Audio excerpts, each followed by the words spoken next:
সাল্লাল্লাহু আলাইহি ওয়াসাল্লাম। আলোচনা শুরুর পূর্বে জরুরি কয়েকটি কথা। মসজিদে আসলে ঘুম আসবে, এটাই স্বাভাবিক। মসজিদ রহমতের, শান্তির জায়গা। তো সেই ক্ষেত্রে কেউ হেলানা দিয়ে বসবেন না, প্রথম কথা। দ্বিতীয় নম্বর কথা, যদি কোনো মানুষের অত্যন্তই ঘুম আসে তাহলে অজুখানায় যে চোখে পানি দিয়ে এসে বসবেন। যেহেতু খুতবার অনেক গুরুত্বপূর্ণ একটি বিষয়, আলোচনা যদি আপনি না শোনেন তাহলে তো আপনি আলোচনার সওয়াব পাবেন না। তো সেই ক্ষেত্রে আমরা অনেকটা দূর থেকে এসেছি, রাস্তার অবস্থা একেবারে খারাপের কারণে হয়তোবা কিছু সময় অতিবাহিত হয়ে গিয়েছে, কিছু মনে করবেন না। সঠিক টাইমে সে আমার বাড়ি করিমপুর নদিয়া, ওইখান থেকে প্রায় আমরা 8:10-15-তেই বেরিয়েছি। আপনাদের এর পূর্বে অনেক জায়গাতে এসেছি, বহুদূর রাস্তা। এই জন্য আমি এই এলাকাতে আমার আসতে মন চাই, শুধুমাত্র এই রাস্তার কারণে আসতে পারেনি। আপনাদের গ্রামের ছেলে আমিন ভাইকে আপনারা হয়তোবা চিনেন অনেকে। এ ভাই আমার অনেক স্নেহের একজন মহব্বতের দিনী ভাই। তো ভাইয়ের কারণে আমি এলাকাতে কিছু জায়গাতে মাঝে মধ্যে বছরে কয়েকবার আসি। সম্মানিত ভাইয়েরা আমার, মনে চাই যে দিনী ভাইদের সাথে সাক্ষাৎ করি, কিন্তু সময় হয় না। তো যাই হোক, আল্লাহ রাব্বুল আলামিন যেন আমাদের মহব্বত ইসলামের জন্য কবুল করো, সকলে বলে আল্লাহুম্মা আমিন। সম্মানিত ভাইয়েরা আমার, দ্বিতীয় নম্বর জরুরি কথা হলো, যখনই নবী মুহাম্মদ এই নামটা আমরা শুনবো তখনই সাল্লাল্লাহু আলাইহি ওয়াসাল্লাম দরুদ পড়ব। কারণ নবী বলেন, মান সাল্লা আলাইহা ওয়াহিদাতান সাল্লাল্লাহু আলাইহি ওয়াসাল্লাম আশারা। যে ব্যক্তি নবীর উপরে একবার দরুদ পড়ে আল্লাহ রাব্বুল আলামিন তার উপরে 10 বার রহমত বর্ষণ করে। সেই জন্য বেশি বেশি করে আমরা নবীর প্রতি দরুদ পড়ব। নবীর প্রতি দরুদ পড়ার অনেক ফজিলত আছে, তার মধ্যে একটি সবচেয়ে গুরুত্বপূর্ণ ফজিলত হলো, আল্লাহ রাসূল বলেন, কোন বান্দা যখন দোয়া করে আল্লাহর কাছে, যতক্ষণ পর্যন্ত না নবী মুহাম্মদ সাল্লাল্লাহু আলাইহি ওয়াসাল্লামের উপরে দরুদ না পড়া হয়, এই দোয়াটা আসমানে কবুল করা হয় না। সেই ক্ষেত্রে কেউ যদি চায় যে আমার আল্লাহ দোয়া আমার কবুল করুক, সেজন্য বেশি বেশি নবীর প্রতি দরুদ সালাম পড়ে। সম্মানিত উপস্থিতি, আমি কোরআনুল কারীম থেকে সূরা আনআমের 162 নম্বর আয়াত তেলাওয়াত করেছি এবং নবী সাল্লাল্লাহু আলাইহি ওয়াসাল্লামের জবান থেকেও ছোট্ট দুখানা হাদিসের টুকরা পড়েছি। আজকে এই কোরআন এবং হাদিসকে সম্মুখে রেখে আমি আপনাদের সম্মুখে আলোচনা রাখবো। যেহেতু আল্লাহ যদি চায় এই মাসেই 27 তারিখে বুধবারের দিন আল্লাহ যদি চায় ইনশাআল্লাহ ঈদুল আজহা হবে, আলহামদুলিল্লাহ। সেই ক্ষেত্রে কুরবানি কিছু প্রেক্ষাপটে আলোচনা রাখবো। আমার আলোচনার মেন বিষয় হলো আল্লাহর রাস্তায় কুরবানি, অর্থাৎ দ্বীনের জন্য কুরবানি। দ্বীনের জন্য কোরবানি, আমরা এই বিষয়ে ইনশাআল্লাহ তাআলা আলোচনা রাখবো। আমা তাওফিকি ইল্লা বিল্লাহ। সম্মানিত উপস্থিতি, কোরবান শব্দ অর্থাৎ কোরবানির আবিধানিক অর্থ হলো নৈকট, আল্লাহর নিকটবর্তী হওয়া, রবের কাছে যাওয়া। আল্লাহর কাছে, আল্লাহকে কি করে পাবো, একটা মাধ্যম। আল্লাহর পিয়ারা বান্দা হওয়ার একটি মাধ্যম, তার নাম হলো কোরবানি। আমরা অনেক আলোচনা শুনেছি, অনেক আলোচনা করেছি কোরবানির সম্পর্কে। আসলে মেন কথা কি জানেন? পশুর গলাতে ছুরি লাগিয়ে দিলাম, জবাই করে দিলাম, এটার নাম কি কোরবানি? এটার নাম তো কোরবানি নয়। কারণ আল্লাহ রাব্বুল আলামিন সূরা হজ্জের ভিতরে বলছেন, তোমরা যে পশুর গলায় যে ছুরি লাগিয়ে দিয়ে জবাই করলে, এই রক্ত মাংস আমি রবের কাছে কিছুই পৌঁছায় না, পৌঁছায় শুধু তোমাদের তাকওয়া, আল্লাহ ভয়, আল্লাহর প্রতি কতটা মহব্বত, এটা রবের কাছে পৌঁছায়।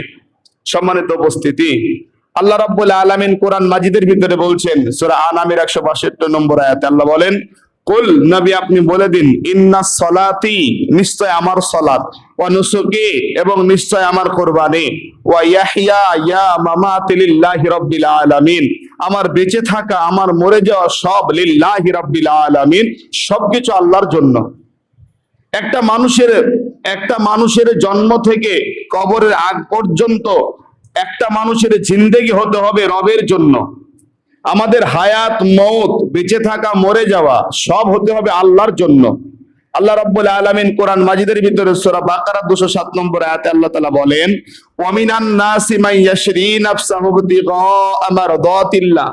আল্লাহ বলেন, পৃথিবীতে এমনও মানুষ ছিল যারা আল্লাহর রাস্তায় জান তো দিয়েছেই দিয়েছে, নাফস, নিজের নাফস পর্যন্ত আল্লাহর রাস্তায় কুরবান করে দিয়েছে। বলুন সুবহানাল্লাহ। তারা কারা ছিল? তারা আল্লাহকে ভালোবেসে রবের সন্তুষ্টি অর্জন করবার জন্য নিজের জীবন দিয়েছে, সম্পত্তি দিয়েছে, সব কিছু দিয়েছে, উদ্দেশ্য শুধু একটি, আল্লাহর নিকটবর্তী হওয়া, আল্লাহর পিয়ারা হওয়া, আল্লাহর ভালোবাসার মানুষ হওয়া। সেই ভালোবাসাটা কোন পর্যায়ে ছিল? সাহাবায়ে কেরাম রাদিয়াল্লাহু তাআলা আনহুম আজমাইন তিনারা আল্লাহর রাস্তায় কুরবানি দিয়েছেন। সম্মানিত ভাইয়েরা আমার, যে কোরবানি আমাদের সম্মুখে আসছে, আল্লাহ রাব্বুল আলামিন একটি বড় নিয়ামত, এবং নবী সাল্লাল্লাহু আলাইহি ওয়াসাল্লামের সবচেয়ে একটি ভালো কথা হলো মুসনাদে আহমদের হাদিস, আল্লাহ রাসূল বলেন যে পৃথিবীর ভিতরে এবং সর্ব অবস্থায় সব দিক দিয়ে একটা দিন উত্তম, সেটা হলো ঈদুল আজহার দিন, আল্লাহর কাছে অতীব প্রিয় একটি দিন। সম্মানিত ভাইয়েরা আমার, আমাদেরকে কুরবানি আমরা কোন পদ্ধতিতে দিব? নবী সাল্লাল্লাহু আলাইহি ওয়াসাল্লাম বলেন, ইবাদত কবুলের, দোয়া কবুলের তিনটি শর্ত। দোয়া কবুলের তিনটি শর্ত যদি কেউ চায় যে আল্লাহ পাক আমার দোয়া কবুল করুক, তার ভিতরে তিনটি গুণ থাকতে হবে। এক, লিল্লাহিয়াত, অর্থাৎ আল্লাহর জন্য ইখলাস থাকতে হবে। ইখলাস ছাড়া কোনো ইবাদত কবুল হবে না। সে হজ, যাকাত, নামাজ, রোজা, সিয়াম যা বলেন না কেন, কুরবানি ইখলাস ছাড়া, আল্লাহকে সন্তুষ্ট ছাড়া কোনো ইবাদত কবুল হবে না। যখনই আপনি আল্লাহকে বাদ দিয়ে অন্য কিছু মনে মানুষকে এরকম করে ধারণা করবেন, তখন আপনার ইবাদত কবুল হবে না। এক, ইবাদত কবুলের প্রথম শর্ত হলো ইখলাস। দুই, ইবাদত কবুলের দ্বিতীয় নম্বর শর্ত হলো হালাল রিজিক। হালাল রিজিক ছাড়া আল্লাহ রাব্বুল আলামিন কোন ইবাদত কবুল করবে না। তিন নম্বর হলো সুন্নাতে রাসূল, অর্থাৎ নবীজির তরিকা, রাসূলুল্লাহর তরিকা বাদ দিয়ে যখন কোন মানুষ ইবাদত করবে, তার ইবাদত কবুল হবে না। তাহলে আমরা যত ইবাদত করি না কেন, আজকে একটা হাদিস অন্তত খুতবা থেকে আপনারা বেরিয়ে নেবেন যে ইবাদত কবুল, দোয়া কবুলের তিনটি শর্ত। এক নম্বরে আল্লাহকে সন্তুষ্ট করা, দুই নম্বরে হালাল রিজিক, তিন নম্বরে নবীর তরিকা। এই তিনটি ছাড়া আল্লাহ পাক রব্বুল আলামিন কোন ইবাদত কবুল করবে না। সম্মানিত উপস্থিতি, আল্লাহ পাক রব্বুল আলামিন অনেক এই কুরবানি সম্পর্কে কোরআনে আল্লাহ তাআলা ছোট্ট একটা সূরা, সূরা কাউসারের ভিতরে আল্লাহ রাব্বুল আলামিন নিজে বর্ণনা করেছেন। আল্লাহ বলেন যে ইন্না আতাইনাকাল কাউসার, হে রাসূল আপনাকে আমি আল্লাহ কাউসার দান করেছি, ফাসাল্লি লিরাব্বিকা ওয়ানহার, এবং আপনি আপনার রবের সন্তুষ্টির জন্য আগে সিয়াম, অর্থাৎ আগে সালাত, তারপরে কুরবানি আপনি আদায় করুন। সম্মানিত ভাইয়েরা আমার, অনেক মানুষ এখানে আছি যারা সালাত আদায় করেনি অথচ কুরবানি দিই, আছে না ভাই? অনেক মানুষ আছে যারা সালাত ধারে কাছে যায় না, কিন্তু গ্রামের সবচেয়ে সেরা পশুটা কুরবানি করে। ভাই আপনাকে নিষেধ করছি নি কুরবানি করতে, তবে বলছি আল্লাহ প্রথমে বলেছে ফাসাল্লি লিরাব্বিকা ওয়ানহার, রবের জন্য আগে সালাত পরে কুরবানি। আগে সালাত পরে কুরবানি, অর্থাৎ সালাতে কোনো টাকা লাগে না। বাঙালি আজ পর্যন্ত বুঝলো না, সালাতে কোনো টাকা পয়সা নাই, কিন্তু কুরবানিতে টাকা পয়সা আছে। আজকে আমরা হাজার হাজার টাকা দিয়ে পশু কিনে কুরবানি দিই, কিন্তু সালাতের জন্য আমরা কেউ কুরবানি দিই না। সালাতের জন্য আমরা কেউ আসিনি। আমরা কুরবানি মনে করেছি যে একটা পশুর গলাতে ছুরি চালিয়ে দিলাম, এটা কুরবানি না, এটা ভুল কথা। কুরবানি শব্দের মেন অর্থ হলো আল্লাহর নৈকট্য অর্জন করা। রব কিসে শান্তি, অর্থাৎ আমি কিসে শান্তি পাবো, আল্লাহ আমার উপরে কি কারণে রাজি হবে, এটা হচ্ছে মেন মাকসাদ, উদ্দেশ্য। আপনি যদি মনে করেন যে আমি আমার আল্লাহর পিয়ারা বান্দা হব, তো আগে আপনাকে নিজেকে পরিবর্তন হতে হবে। কদ আফলাহা মান যাক্কাহা, নিজেকে পরিবর্তন করুন। মানে পশুর গলায় ছুরি চালানোর আগে আপনার ভিতর একটা পশুত্ব জিনিস লুকিয়ে আছে, তার গলায় ছুরিটাকে চালান, তাকে আগে কুরবানি দেন, তারপরে আপনি আল্লাহর নিকটে ভালো পিয়ারা বান্দা হবেন।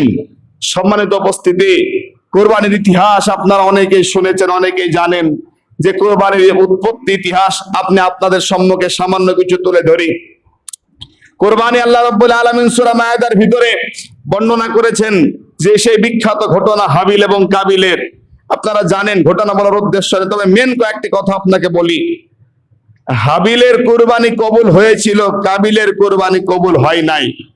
কাবিলের কুরবানি কেন কবুল হয় নাই? মুফাসসিরিন ইকরাম এখানে লিখেছেন যে কাবিল ছিলেন একজন বদ মেজাজি, কাবিল ছিলেন একজন ঊর্ধ্ব মেজাজি। তার আখলাক চরিত্র ঠিক ছিল না। যেহেতু পৃথিবীর প্রথম দিককার তিনারা মানুষ, নবী আদম আলাইহিস সালামে তারা ছিলেন সন্তান। এত একজন নবীর সন্তান হওয়ার পরেও তাদের ভিতরে লোভ ঢুকে পড়েছিল। কিসের? তো মহিলার লোভ। মেয়ে সংক্রান্ত ঘটনা জানেন আপনারা, যে হাবিলের সঙ্গে যে মেয়েটা হয়েছিল, আর কাবিলের সাথে যে অর্থাৎ আদম আলাইহিস সালামের জোড়া জোড়া সন্তান হতো, একটা মেয়ে একটা ছেলে, একটা মেয়ে একটা ছেলে। যখন আদম আলাইহিস সালামের আইন তখনকার জামানায় ছিল, যেহেতু পৃথিবীতে মানুষ নাই, তো প্রথমকার ছেলে মেয়ের সাথে দ্বিতীয়কার ছেলে মেয়ের সাথে মানে উল্টা পাল্টা করে বিবাহ হতো। কিন্তু কাবিলের সাথে যে মেয়েটা হয়েছিল অত্যন্ত সুন্দরী, আর হাবিলের সাথে যে মেয়েটা হয়েছিল এতটা ভালো না, কুৎসিত দেখতে।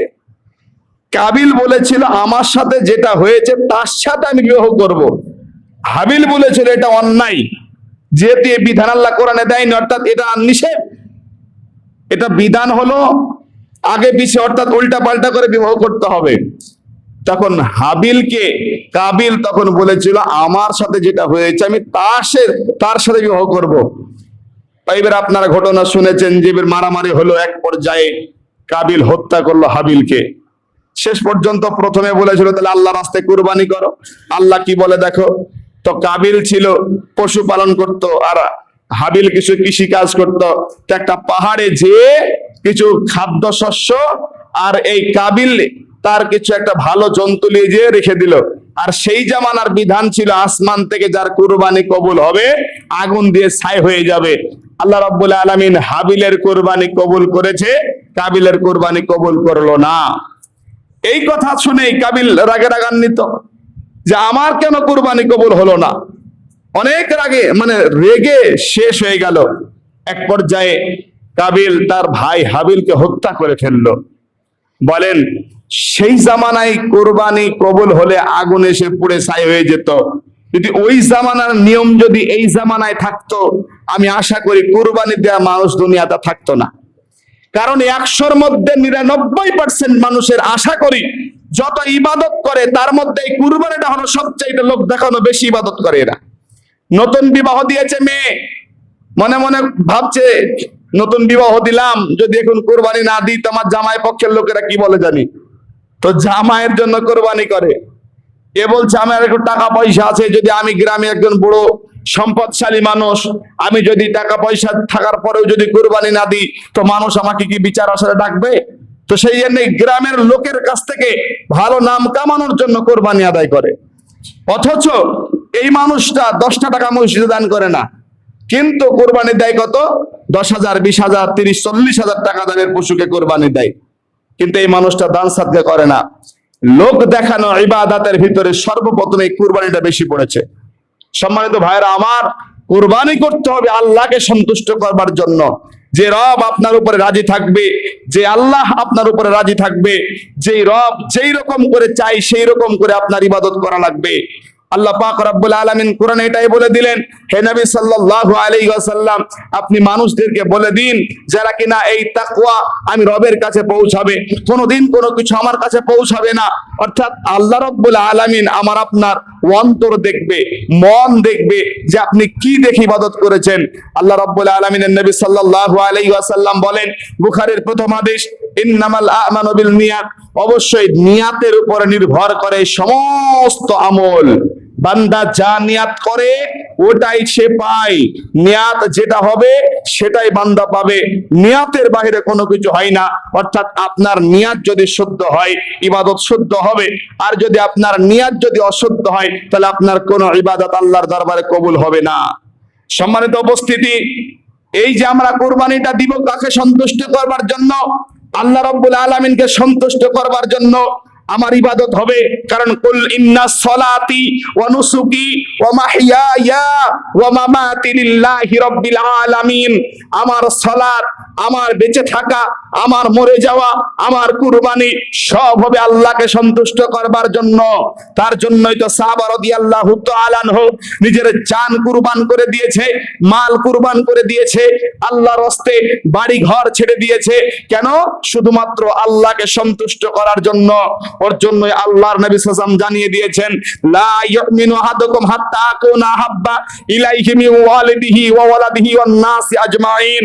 আল্লাহর নবী বলেন, তোমরা ওই পর্যন্ত ঈমানদার হতে পারবে না যেই পর্যন্ত না আল্লাহ এবং তার রাসূলকে নিজের নাফসের চাইতেও বেশি না ভালোবাসবে। অর্থাৎ পৃথিবীতে যা কিছু আছে সবচাইতে আল্লাহ এবং তার রাসূলকে ভালোবাসা লাগবে।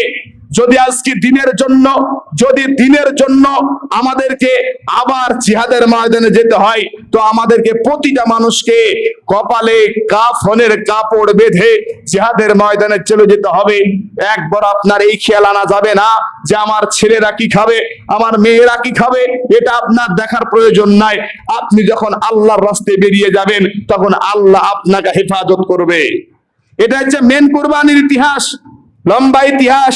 আল্লাহ রাব্বুল আলামিন যে বলেছেন যে কুরবানি যারা আল্লাহকে সন্তুষ্ট করেছিল কারা, ইব্রাহিম আলাইহিস সালামের ঘটনা আল্লাহ রাব্বুল আলামিন তিনি নিজে বর্ণনা করেছেন। সূরা সাফের ভিতরে আল্লাহ তাআলা বলছেন, ইব্রাহিম আলাইহিস সালামের বহুদিন সন্তান হয় নাই, দীর্ঘদিন সন্তান নাই। একটি দোয়া করে আল্লাহর কাছে, রব্বি হাবলি মিনাস সলিহিন, হে আমার রব একটা অন্তত সন্তান আপনি আমাকে দেন, যেই সন্তান আল্লাহ এই শব্দটা বলবে আমি ইব্রাহিম দুনিয়া থেকে যাওয়ার পর।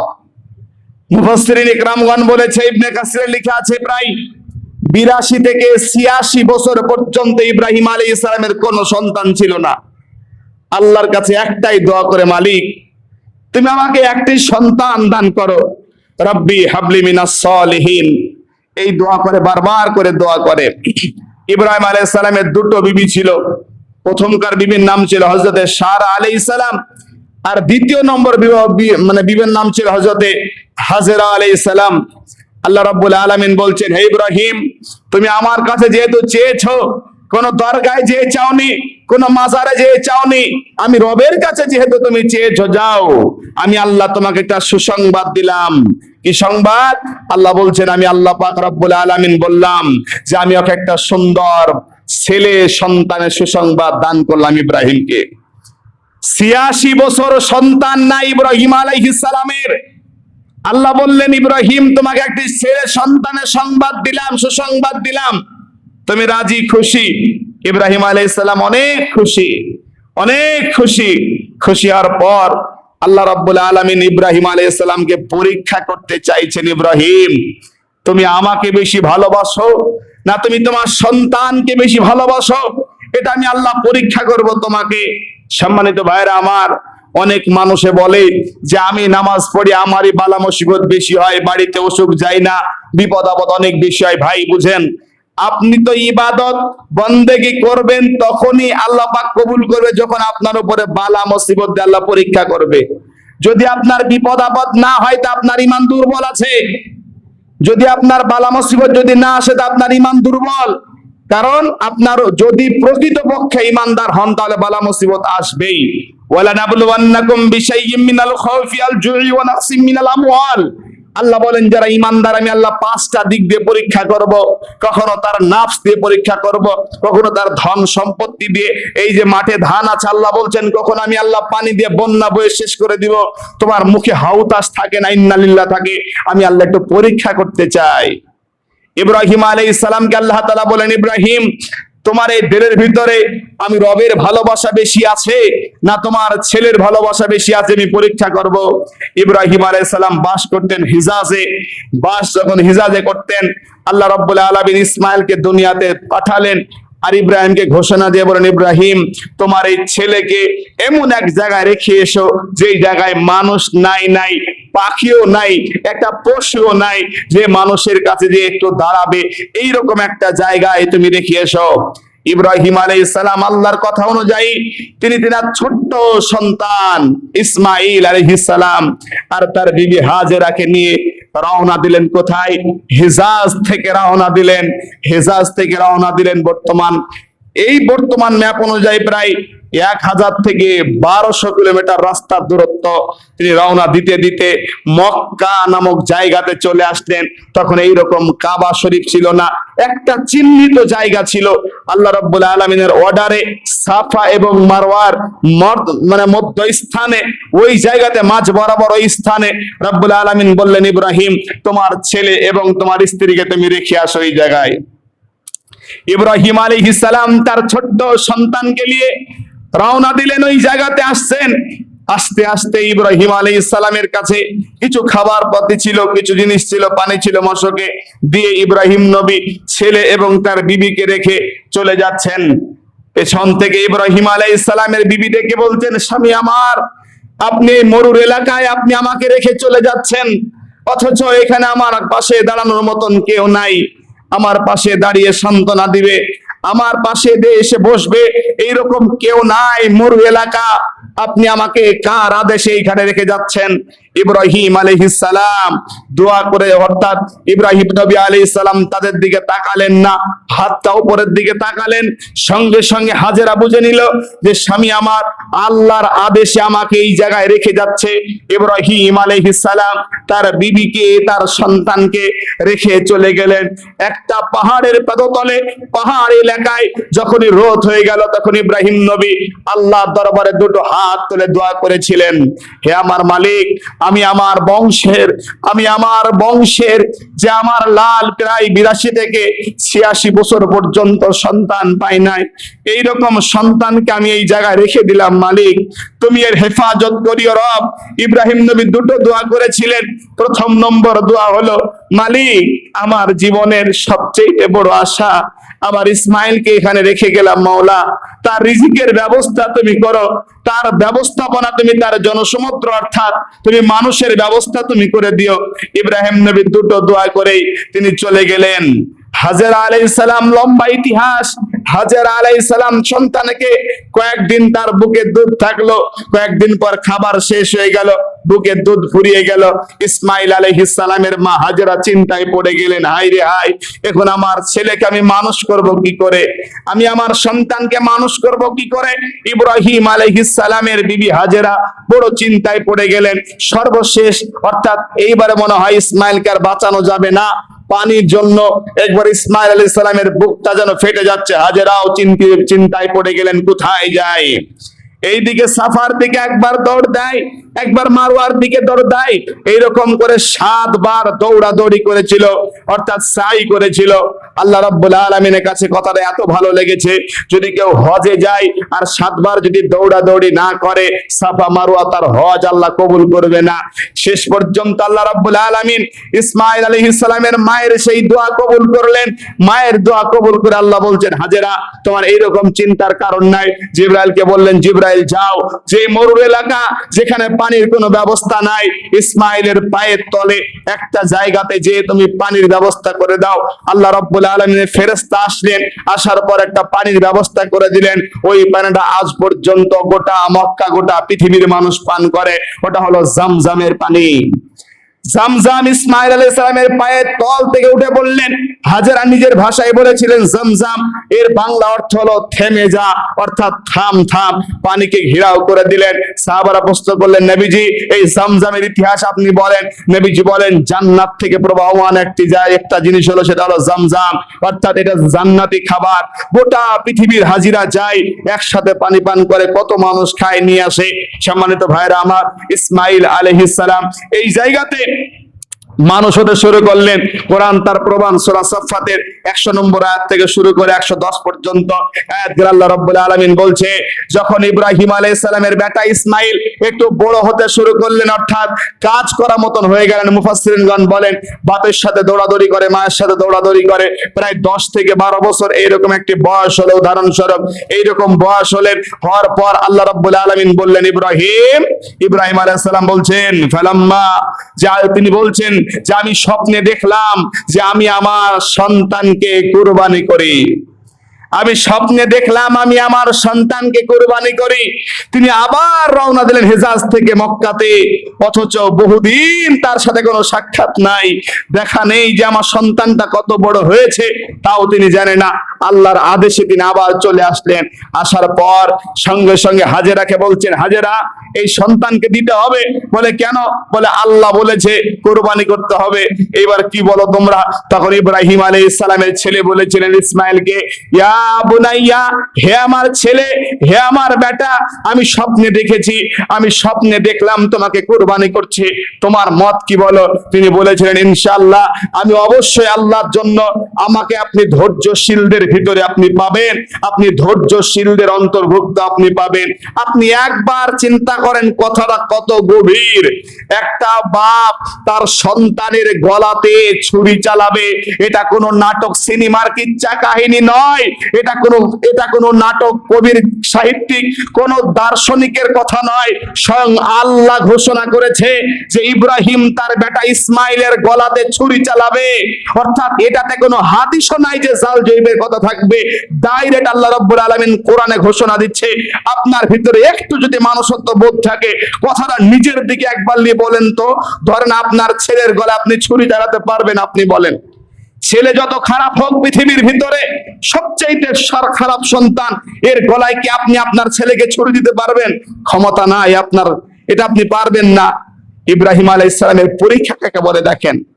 আল্লাহর পেয়ারা কি অমনি হওয়া যায় বাবা? আল্লাহর কি ভালোবাসা অমনি নৈকট্য লাভ করা যায়? অর্থাৎ আল্লাহর কত ভালোবাসা তাদের ছিল। তারা দুনিয়াকে চায়নি, তারা চেয়েছে শুধু রবকে। তারা দুনিয়ার ভালোবাসাকে কোনো মূল্যায়ন করেনি, তারা রবের ভালোবাসাকে চেয়েছে।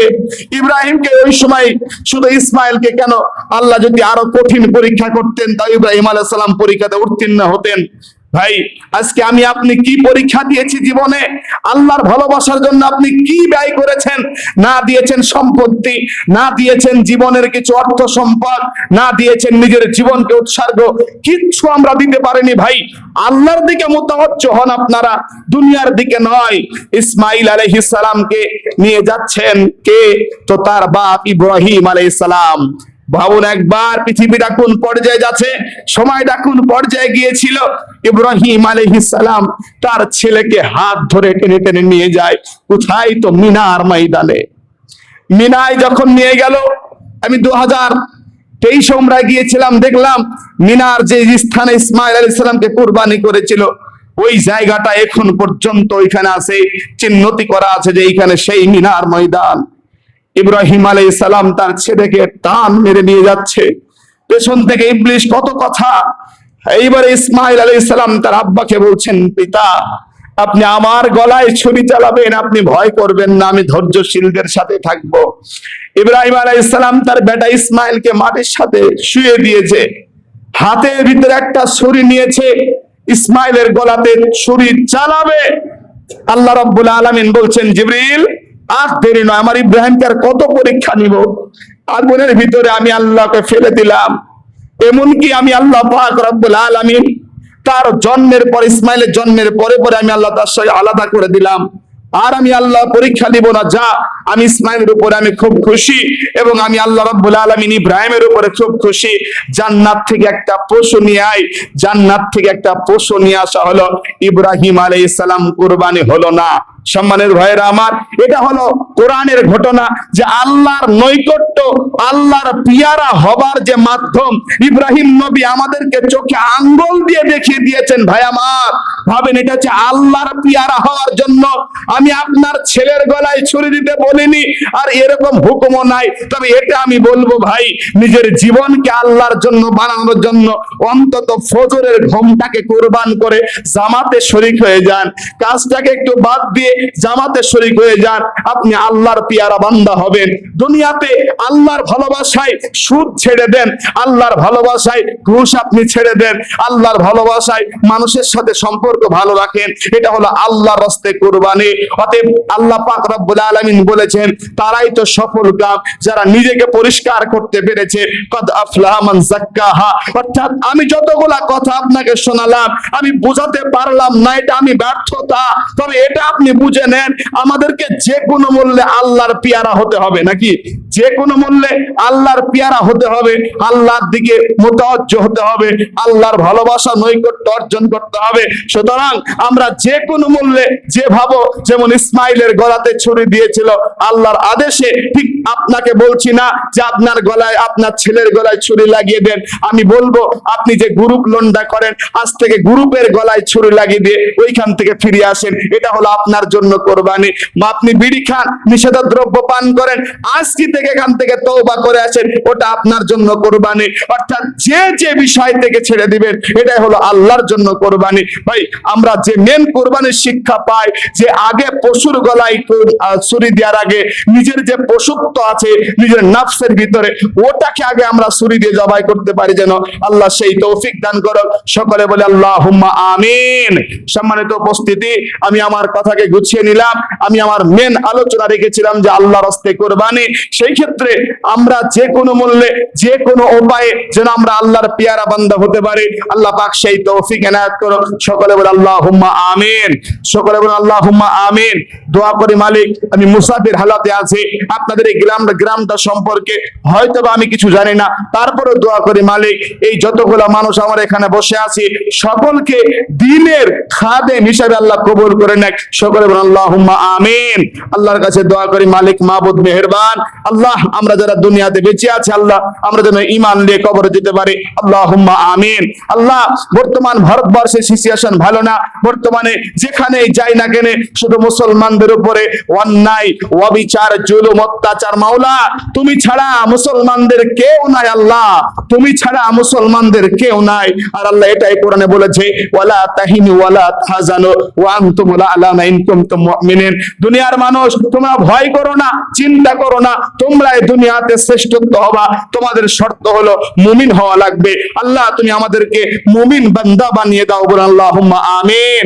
আল্লাহ, যারা আমরা দুনিয়াতে হায়াতে জিন্দেগিতে আছি রে মাওলা, আমাদের প্রতিটা মানুষের সাগিরা কাবিরা গুনাহ থেকে আল্লাহ তুমি আমাদেরকে মাফ করো। আল্লাহুম্মা আমিন। আল্লাহ, যারা দুনিয়া থেকে চলে গিয়েছে মাওলা, না জানি এই এলাকায় গোরস্থানে গত কুরবানির আগে হয়তো কার আম্মা ছিল, কার আব্বা দুনিয়াতে বেঁচে ছিল, তারা আজকে দুনিয়াতে বেঁচে নাই, কবর নামক ছোট্ট নিরহ একটা জায়গায় চলে গেছে। মাওলা, দোয়া করি এই এলাকায় গোরস্থানে তথা পূর্ব থেকে পশ্চিম পর্যন্ত যত মানুষ কবরে যাররা পরিমাণ ঈমান নিয়ে শহীদ আছে রে মাওলা, প্রতিটা মানুষের কবরের আযাবকে তুমি মাফ করে দাও। সকলে বলে আল্লাহুম্মা আমিন। আল্লাহর কাছে এই দোয়া করে, আল্লাহ আমাদের প্রতিটা মানুষকে দুনিয়ার ফিতনা থেকে আল্লাহ হেফাজত করুন, এবং আখিরাতের ফিতনা, সে কবরে ভয়াবহতা, জাহান্নামের আযাব থেকে আমাদেরকে আল্লাহ মুক্ত করুন। আল্লাহুম্মা আমিন। আল্লাহ আমাদের দুনিয়াতে চলার পথকে সোজা করো। আল্লাহ, যারা অসুস্থ আছে, আল্লাহ দিকে তুমি সুস্থ